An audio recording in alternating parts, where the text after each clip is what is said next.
Mira qué bello día que está naciendo. Mira qué bello día que está naciendo. Tema da casa, né? É um tema muito lindo, é um tema muito generoso, porque toca a todos nós, de diferentes maneiras, e é um livro que desperta memórias, reflexões. Então, eu não vou falar propriamente do livro do Emanuele, que vocês vão ter a possibilidade de ler e mergulhar, né? Mas um pouco eu vou aproveitar essa oportunidade que ele está nos dando para abrir essa porta e expandir um pouco as perspectivas de casa, de uma perspectiva mais local, né? Especialmente das casas ameríndias, que é um pouco a tônica dessa mesa aqui. A gente poderia falar de outras casas, né? As casas de santo, outras composições de casas, até no espaço urbano, mas que têm características mais gregárias, que fogem um pouco do padrão de uma casa burguesa, de famílias nucleares, mas não é o meu tema de conhecimento, então eu vou partir para as casas indígenas. Pensando sobre isso, eu me lembrei muito de um trabalho da Lux Vidal, muito bonito sobre as habitações indígenas.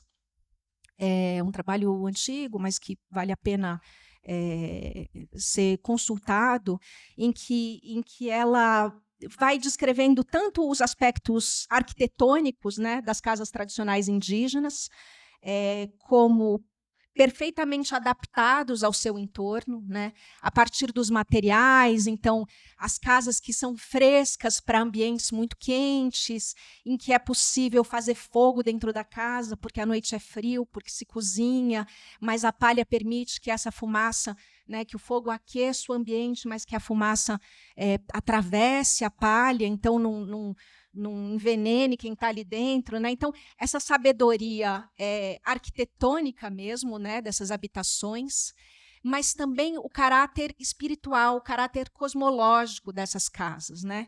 Que essas casas elas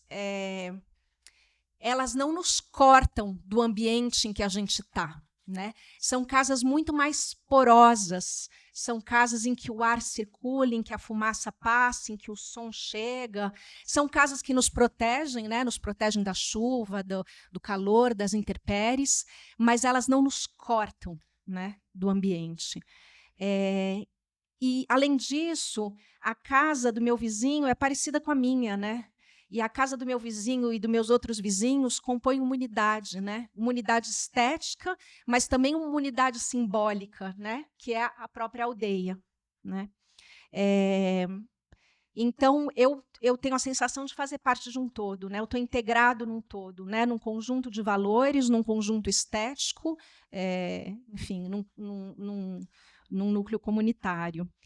E fiquei pensando um pouco nas minhas experiências nas aldeias com as casas, né? A casa é muito esse lugar de refúgio, né? E tem muito esse aspecto da casa, em geral, nas aldeias você tem o pátio, né? Que é o existem muitas configurações de aldeia, tá? Eu estou aqui para compartilhar com vocês. Estou pensando muito numa aldeia, por exemplo, Enauê, que é de um povo aruaque, no oeste do Mato Grosso, que é onde eu passei grande parte da minha infância. Existem outras composições, né, que não são circulares, com outros tipos, mas eu estou pensando nessa casa que alguns povos indígenas partilham, né, que são as casas tradicionais de palha com as aldeias circulares, né. E tem esse contraponto entre o pátio e a casa, o interior da casa, né? O pátio é o espaço público, é o espaço político, é o espaço dos rituais, é o espaço das conversas coletivas, e a casa é o espaço privado, é o espaço sombreado, é o espaço fresco, é o espaço do repouso, é o espaço da reclusão das meninas quando estão em menarca, por exemplo, né? que têm a primeira menstruação e ficam períodos, dependendo do lugar, maior ou menor, mas ficam, de fato, cortadas do convívio social coletivo da aldeia e vão conviver ali durante um período só com os seus próximos, só com o seu núcleo familiar estreito, né? E é um espaço muito feminino também, né? As casas e os pátios nos fundos das casas. Em geral, esse é um espaço de domínio feminino, né, nessas comunidades, se contrapondo a esse espaço público, a esse espaço solar do pátio, né? E eu fiquei me lembrando de uma história de quando eu era criança, que eu fui visitar minha mãe no Zenauê Nenauê, e eu tinha talvez uns 8 anos de idade. E eu lembro que a gente chegou ali no porto, a minha mãe estava lá, ela ficou 8 anos trabalhando com esse povo, ela ficava muito tempo lá e a gente ia visitá-la, enfim. E eu fui encontrar minha mãe e encontrar o Zenauê, e eu cheguei no porto, ela foi me buscar e a gente começou a fazer o caminho para ir para a aldeia. E a gente começou a percorrer o caminho e eu notei que a gente estava fazendo um caminho diferente do que a gente costumava fazer. E eu perguntei para ela, mãe, mas a aldeia é para lá, por que a gente está indo para lá? E ela falou, não, filha, a aldeia velha queimou. Aquela aldeia não existe mais, eles construíram outra aldeia mais para cima. E eu fiquei um pouco em choque com aquilo, né? Porque para a gente a casa é uma instituição tão sólida, né? E não só uma casa, mas uma aldeia inteira queimou, acabou. Precisou ser construída uma nova aldeia, né? E eu perguntei, mas como que queimou? Não, a filha de fulano estava brincando dentro de casa com fogo, botou fogo, tocou fogo na casa, a casa pegou fogo, a casa do vizinho pegou fogo, e a aldeia pegou fogo e acabou a aldeia. Eu fiquei, assim, muito preocupada com essa criança, porque eu achei que era uma travessura assim, de dimensões épicas, não poderia passar incólume. E aí eu assim, tomei coragem e perguntei, e o que aconteceu com ele, mãe? Ele falou, com o menino? Nada. E eu fiquei, gente, não aconteceu nada. Ele botou fogo em tudo, de todo mundo, e não aconteceu nada com ele. Ela falou, não, filha, você sabe que as casas, elas têm um tempo de vida, elas têm uma duração, né? As casas de palha, depois de um tempo, começa a dar bicho, a palha começa a ficar muito seca, ela se retrai, então começa a ter goteira, você vai arrumando, mas chega uma hora que não adianta mais arrumar, né? Talvez uns 10 ou, forçando um pouco, uns 12 anos é um bom tempo de vida, né? Para esse tipo de habitação. E já estava na hora daquela aldeia terminar e começar uma nova. Mas o pessoal estava com um pouco de preguiça, porque dá muito trabalho fazer essas casas, né? Dá muito trabalho construir uma aldeia nova. Então, acho que os Yakailiti, que são os espíritos que regem a vida do Zenauenê, aproveitaram aquela criança, que no entendimento desse povo, as crianças estão mais próximas do mundo espiritual. Então, eles são canais, né? De transformação, de novidade. Então, o entendimento deles é que algum Yakailiti, através das crianças, promoveu a mudança, né? Vocês estão aí enrolando, então toma, né? E aquela criança foi simplesmente um agente dessa transformação. Ela promoveu uma mudança necessária, então estava tudo certo. E aí eles tomaram coragem e foram fazer uma aldeia nova. Eu estou concluindo, porque tem pessoas incríveis para falar aqui, mas me ficou um pouco a reflexão de que, lá no Zenauenê também, e em outros povos indígenas, as pessoas também mudam de nome quando acontecem coisas importantes na sua vida, né? Por exemplo, quando tem um primeiro filho, a pessoa muda de nome. Quando tem um primeiro neto, a pessoa muda de nome. Então, em eventos importantes da vida, a pessoa é renomeada. E eu pensei no nome também um pouco como um invólucro, né? E na casa como um invólucro, né? E fiquei pensando que talvez um único nome para uma vida inteira talvez seja pouco também. E uma vida inteira para uma única casa definitivamente é pouco.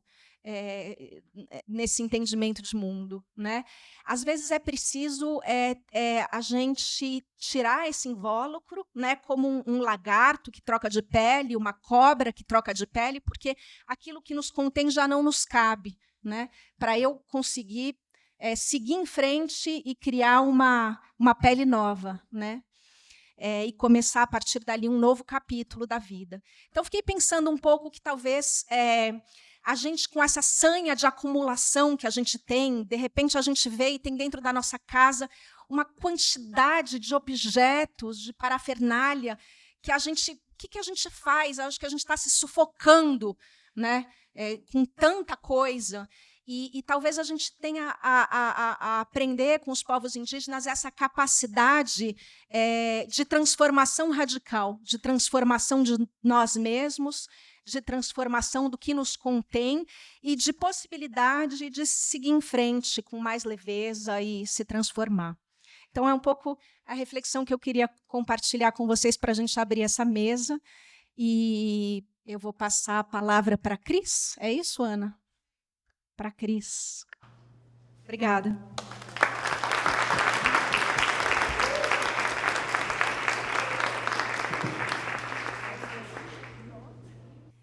E eu vou falar um pouquinho, né, do meu pensamento e desse entendimento, né, da casa. Casa, corpo, território. Para nós, a casa é toda a floresta, é todo o planeta. Habitamos nessa morada sagrada que é a Terra. E para nós, as nossas casinhas são pequenas, porque a gente não vive só dentro da casa com um telhado. Para nós, beira de rio é casa e também é sala de aula. Debaixo da árvore é casa e também é sala de aula. Todos os espaços onde caminhamos, como a Ritinha falou, o pátio, o terreiro, são muitos espaços que são nossa casa. E por isso nós cuidamos. A gente cuida e há muitas e muitas e muitas gerações a gente vem sendo ensinado a cuidar do nosso terreiro, que é a nossa casa. Não só nossa, mas a gente compartilha dessa grande casa coletiva com as formigas, as abelhas, as cutias, as pacas, as mamães lontras e tantos e tantas. E por isso a gente tem essa atenção e esse cuidado de pensar, né, na educação, nesse processo sensível que desde que o nenê está na nossa barriga, a gente canta para ele e prepara esse ser para chegar nessa morada sagrada que é a nossa casa. Eu habito a Nheru, né? A Nheru é a nossa casa. E há muito tempo a Nheru vem sendo machucada, né? Porque essa mania esquisita de cavocar a terra para tirar os minerais, para tirar tudo o que foi feito, né, aqui na nossa Nheru, machucou a nossa casa. Mas a gente não está se acabando de tristeza, não. A gente segue cantando, a gente segue rezando, até pelos seres que a gente não enxerga mais, para todos os seres que habitam a Nheru, mesmo os que não existem mais no território. Porque a gente tem essa relação com os Yamichu, os Guarani com os Ijá, os Yanomami com os Chapiri, os Runicuim com os Yuxibu, que também habitam essa grande casa, que são os guardiões, né? A gente diz que eles são os seres donos, guardiões de tudo que habita a floresta. Então, a gente também compartilha dessa casa com os seres invisíveis. Por isso que quando a gente vai tomar banho no rio, a gente pede licença para entrar, porque ali tem um guardião. Ele cuida daquele espaço. A gente tem que aprender a pedir licença para fazer tudo. Se você vai colher ali uma plantinha, você tem que pedir licença, porque ali é a morada dela. A gente não pode chegar arrancando de qualquer jeito. Então, saber viver nessa casa coletiva é de um ensinamento muito profundo, que os currículos das escolas não estão dando conta de ensinar. Teorizaram demais o conhecimento e esvaziaram a principal coisa, que é a vida, o respeito. Então, a gente vive num mundo hoje onde essa monocultura mental do processo de escolarização tirou a vida, tirou os espíritos, tirou esse sentido maior que nos move, que é o respeito. Então, quando eu penso em casa, eu penso nessa relação muito profunda e delicada com esses outros seres, porque todas as formas de vida importam. os minerais, os vegetais, os animais, todos. Por que a nossa humanidade só olha para o próprio umbigo?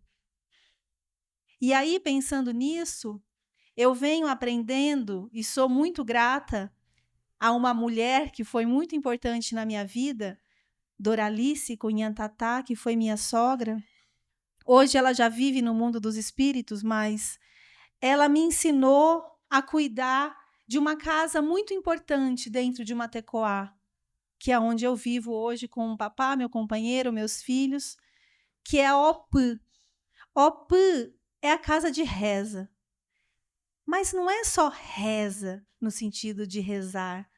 A Opã é o lugar onde a gente aprende a se colocar no nosso lugar. A gente aprende a entrar e a sair.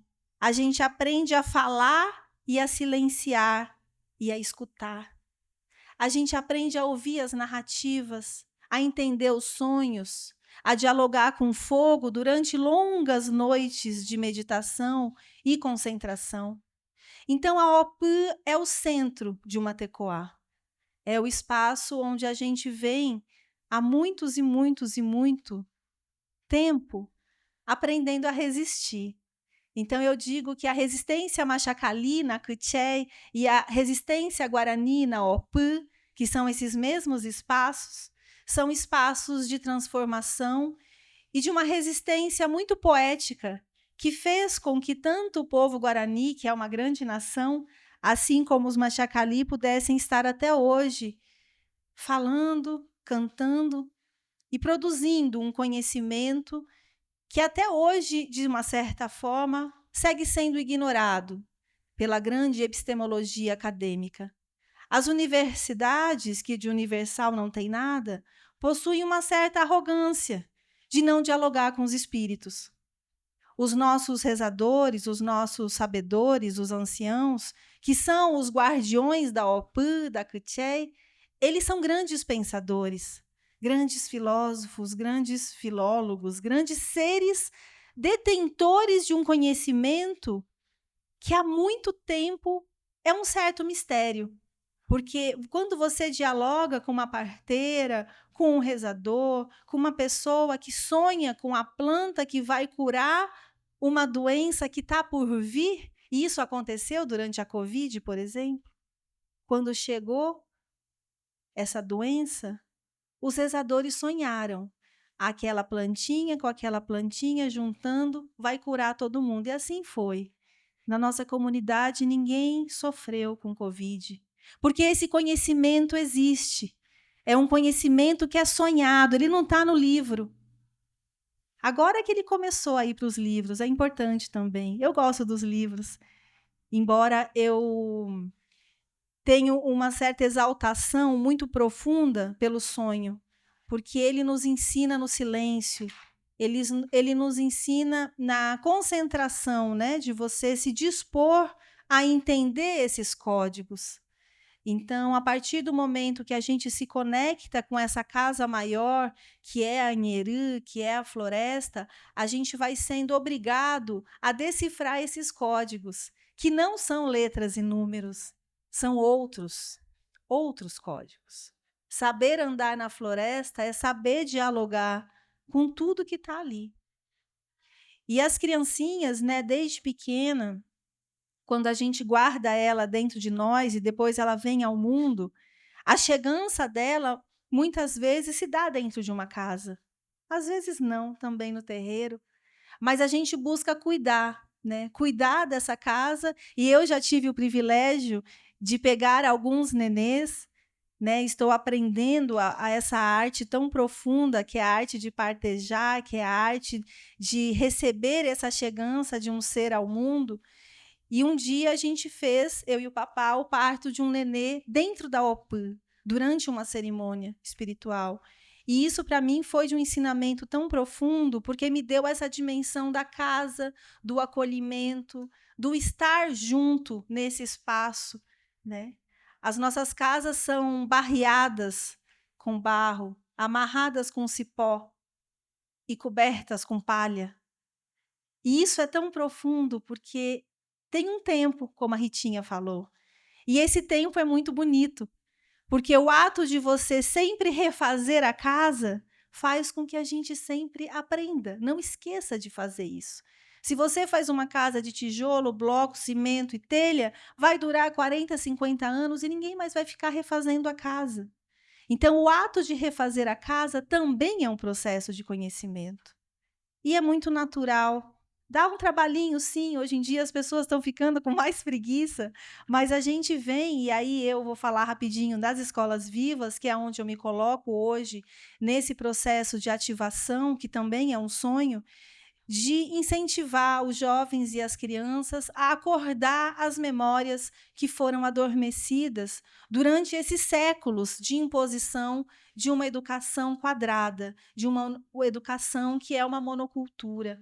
Né? Então, fazer casa, saber qual é a lua certa para colher a palha, a lua certa para colher a madeira, é um processo de aprendizado muito sagrado, que não pode se perder, que não pode adormecer. Então, a gente vem buscando, nesse caminho, né, ativar, através de uma rede de afetos e cuidados, junto com o Selvagem, buscando cuidar dessa casa maior, né, que são os nossos tecoá, que são as nossas criancinhas. E a gente está agora, nesse exato momento, terminando a construção de uma casa, de uma OPI, no meio da floresta, no nosso território, que fica no litoral norte de São Paulo, que vai ser uma casa de estudo e concentração nesse diálogo com os bichinhos, com as plantinhas, com tudo que coabita ali junto com a gente naquele território. Então, é um estudo muito profundo e eu estou muito curiosa para ler o livro de Emanuele e me aprofundar mais, porque eu penso muito essa questão da casa. Eu sou uma pessoa que cuida de casa, eu amo cuidar da minha casa, eu acordo e todo dia vou varrer o meu terreiro bem cedo, alimentar as galinhas, e depois eu vou subir ali, acender o foguinho na OPI, e isso eu faço todos os dias com muito amor e com muito gosto de viver, né? De estar ali. Porque o melhor lugar do mundo é aqui e agora, diz, né? Então, temos que estar profundamente concentrados nesse estar, né? Que é esse caminho do bem viver, né? Para finalizar, eu diria isso, que também aprendi com o povo Guarani, que é o conceito do Tecó Porã, que é a boa e bela forma de você ser e estar no seu território. É muito profundo isso. Né? O caminho do bem viver, ele se dá nessa casa maior. Temos que cuidar da nossa casa, dessa casa maior, que é a Nherê. Agudjeué.